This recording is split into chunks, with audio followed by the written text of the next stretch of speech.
Bonjour à tous. Alors aujourd'hui, on va comparer plusieurs façons de faire avec le PEA. Être en gestion libre chez une banque en ligne avec très peu de frais. Et on va comparer ça à un PEA avec gestion pilotée dans une banque traditionnelle. Et au milieu de ça, on va mettre une solution intermédiaire qui est le PEA en gestion pilotée chez Yomoni. Alors j'aurais pu mettre Nalo aussi, où on est au niveau des frais entre les deux, mais bon, on va détailler tout ça. Alors, on va commencer par donc le PEA en gestion libre où vous achetez vous-même vos ETF. Donc, il faut savoir que les frais sur les ETF, on a des ETF World aujourd'hui chez Amundi et chez iShare qui sont entre 0,20 et 0,25% de frais par an. Et vous avez le marché monde, hormis les pays émergents. Donc en un seul ETF, vous allez déjà être très très bien. Vous pouvez réduire les frais d'ETF en prenant par exemple, vous prenez un ETF SP500 de chez BNP, je crois qu'il est à 0,13% de frais par an, ou 0,12 ou 0,13. Vous pouvez même réduire un petit peu les frais en sélectionnant vous-même les ETF Stock 600, SP500. Mais je veux dire, si vous avez juste l'ETF World, c'est déjà merveilleux. Vous avez des frais extrêmement bas et vous avez deux sociétés de gestion. Vous pouvez diversifier Amundi et BlackRock, iShare, et ça fait le job. Voilà, vous pouvez éventuellement rajouter une petite portion de votre portefeuille en marché émergent avec un ETF marché émergent. Vous avez aussi des ETF sur les, je crois, sur l'immobilier coté, sur les foncières cotées. Il me semble qu'il y en a un sur les foncières cotées européennes. Vous avez même un ETF obligataire sur PEA maintenant, mais qui est très peu performant. Donc je conseille pas. Je conseille plutôt de prendre des ETF obligataires sur compte titre ou d'avoir une bonne assurance vie, voilà, à côté du PEA. Alors je compare donc ces frais dont je viens de parler à Yomoni. Alors Yomoni c'est très simple, c'est 1,6% de frais tout inclus. Avec une gestion pilotée, voilà, tout inclus, les frais d'ETF, les frais. Alors c'est une application qui est très agréable à regarder. Euh, Ils font aussi des assurances vie, pareil à 1,6% de frais en fonction de la proportion d'actions qu'on met dans son portefeuille. Mais ils fonctionnent avec des ETF et donc ça leur permet de pratiquer des prix plus bas qu'une banque traditionnelle. Cependant, 1,6% de frais, si vous comparez ça à, on va dire, 0,20 sur un ETF World, eh bien c'est très très très cher payé. Si je compare avec un ETF même, si vous allez sélectionner vous-même vos ETF régionaux, SP500, Europe, vous allez plutôt être même autour de 0,15 et donc, voire même moins que 0,15. Et donc on va être sur une échelle de, on va être sur x10 quand même, entre Yomoni et une gestion libre. Vous achetez vous-même vos ETF, ce qui est franchement pas très compliqué. Donc c'est quand même chargé en frais.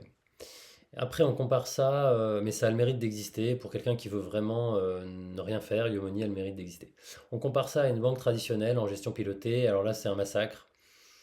On a des frais de gestion.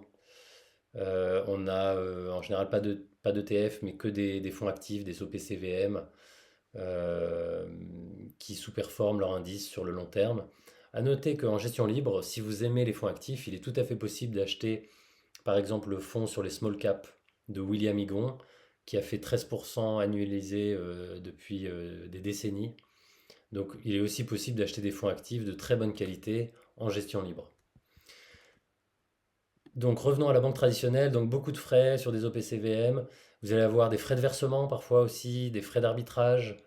Alors j'ai mis 2 à 3%, mais ça peut être plus, hein. Je pense que ça peut être 4%. Enfin, on peut être sur du 4% au total par an si on est vraiment très chargé en frais.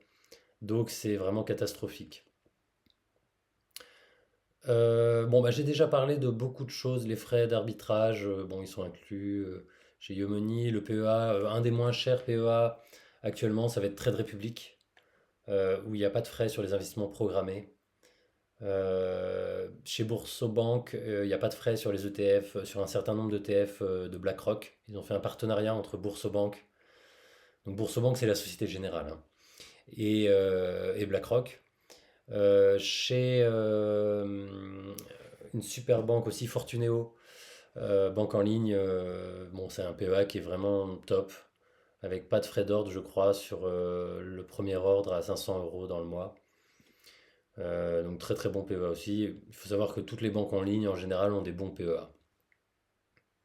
Pour les banques physiques, il me semble que la moins pire, j'ai envie de dire, enfin la meilleure du coup des banques physiques, je crois que le Crédit Agricole propose des PEA corrects en gestion libre. Vous allez pouvoir acheter vos ETF et les frais vont être supportables comparativement à d'autres banques du coin de la rue. Qu'est-ce que je peux dire d'autre sans être trop long? Donc performance, 6 à 9% selon les ETF. Oui, le marché américain est plus performant que les marchés européens sur les 10 dernières années, mais après ça peut changer. Voilà, en net de frais, on met 1 à 4% sur le PEA dans une banque traditionnelle. Alors c'est vrai que si c'est que ça, c'est quand même une catastrophe. C'est-à-dire que vous pouvez avoir sur des obligations d'État américaines plus que 4% sans avoir la volatilité du marché action. Vous pouvez avoir même de la SCPI. Moi, j'ai par exemple du Hirokozen, mais j'ai aussi d'autres SCPI et il y en a plein qui sont bien. Ils versent plus de 7% de rendement avec relativement peu d'impôts, enfin, puisqu'ils ont beaucoup d'immeubles hors de France. Donc la fiscalité, même en direct, est correcte. Euh, bon, on s'aperçoit qu'un PEA en gestion pilotée peut être moins intéressant même que d'autres produits qui pourtant sont censés être moins performants que la bourse. Ensuite, frais d'entrée, chez Trade Republic, on peut ouvrir un PEA des 1 euro, chez Eumeni 1000 euros, une banque traditionnelle en général 5000 à 10 000. Interface utilisateur, alors si vous ne voulez pas vous embêter avec des achats d'ETF vous-même, c'est vrai qu'Yomoni a une interface. Comme je vous ai dit, j'ai une assurance vie chez eux, j'ai fait ça juste pour tester l'application. Et c'est vrai qu'ils ont une interface très agréable, très facile à utiliser. Néanmoins, Trade Republic a aussi une interface extrêmement facile à utiliser, où vous allez juste faire un DCA sur un ou deux ETF World pour commencer. Et voilà. Alors, à noter que si vous voulez réduire votre volatilité, il est important d'avoir à côté de votre PEA un compte titre, des assurances vie, pour avoir des supports moins volatiles que la bourse. Puisque la bourse, vous pouvez, lors d'un crash, votre portefeuille peut subir une baisse de 20, 30, 40, voire 50% dans les cas les plus durs. Il faut supporter la volatilité. Qu'est-ce que je peux dire d'autre? Donc fiscalité, c'est au bout de 5 ans qu'on peut sortir, sinon on casse le PEA. Alors moi je vous recommande, si vous êtes dans une banque traditionnelle, je vous recommande de vous revender vos positions, puisque sinon il y a des frais pour chaque ligne, vous revendez vos positions. Bon, sinon il y a un maximum, je crois que c'est 150 euros de frais pour transférer ce PEA. Mais vous le transférez chez Boursorama, chez Trade Republic, chez Fortuneo, chez Bourse Direct. J'en oublie, il y a plein de bons PEA, mais bon, ceux que je vous ai cités sont vraiment excellents. Le plus intuitif, selon moi, c'est quand même Trade Republic, le plus facile d'utilisation. Puisque sur Boursorama, ça va demander quand même ça va être moins intuitif, il va falloir taper le code ISIN pour retrouver l'ETF. Voilà, sur Trade Republic, vous tapez sur votre compte PEA World, vous allez retrouver tout de suite les ETF. C'est vraiment le plus simple. Euh, donc les frais. Alors j'ai pris un cas un peu caricatural. Donc j'ai mis 150 000 euros, c'est le maximum qu'on peut verser sur PEA. Ça ne veut pas dire que l'argent ne va pas monter derrière, c'est juste on ne peut pas verser sur un PEA plus de 150 000. Après il y a le PEA PME où on peut verser 75 000, voire plus si on verse moins sur le PEA. Et donc PEA plus PEA PME, ça fait un total de 225 000 maximum d'investis. Euh, donc PEA libre, j'ai mis un rendement à 9%, donc un bon rendement avec des frais d'ETF à 0,2. On voit un capital au bout de 20 ans, si on a investi 150 000, de 818 000 euros. Yomoni, on est à 624 000. Et banque toxique, bon, j'étais un peu caricatural, j'ai mis 4% brut de rentabilité, donc ça serait des fonds actifs vraiment mauvais, quoi. Avec des frais à 3,5, j'ai mis donc 0,5 net.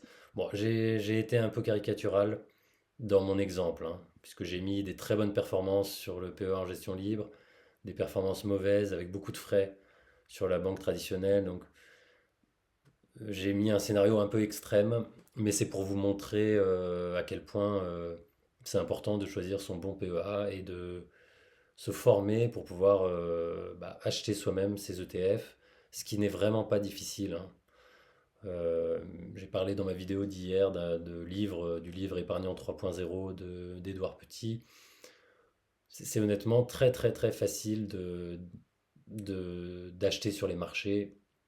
Il n'y a pas besoin de prendre une gestion libre. Ce qui est important en revanche, c'est de ne pas être 100% action, 100% sur les marchés, mais d'avoir à côté de l'immobilier, papier ou physique, ou les deux, des obligations, des ETF obligataires, ce qui est le plus simple sur compte titre, des assurances vie de qualité. Je vais en parler dans de prochaines vidéos. Donc voilà. Bah écoutez, si vous avez des questions, des commentaires, je vous laisse me les écrire. Alors, je vous ai mis aujourd'hui comme site internet Just ETF, qui est un site qui répertorie tous les ETF, qui est très facile d'utilisation. Vous pouvez taper le code ISIN ou bon, vous allez facilement retrouver vos ETF. Vous avez un sélecteur d'ETF. Vous pouvez faire par thème. Donc, vous allez pouvoir sélectionner même des ETF obligataires. Et vous allez avoir toutes les informations, y compris les documents légaux obligatoires. Donc voilà, je vous recommande l'utilisation de Just ETF qui est un super site. Voilà, je vous souhaite une très bonne journée et puis je vais essayer de faire la prochaine vidéo en extérieur puisqu'on a un beau soleil, ça y est.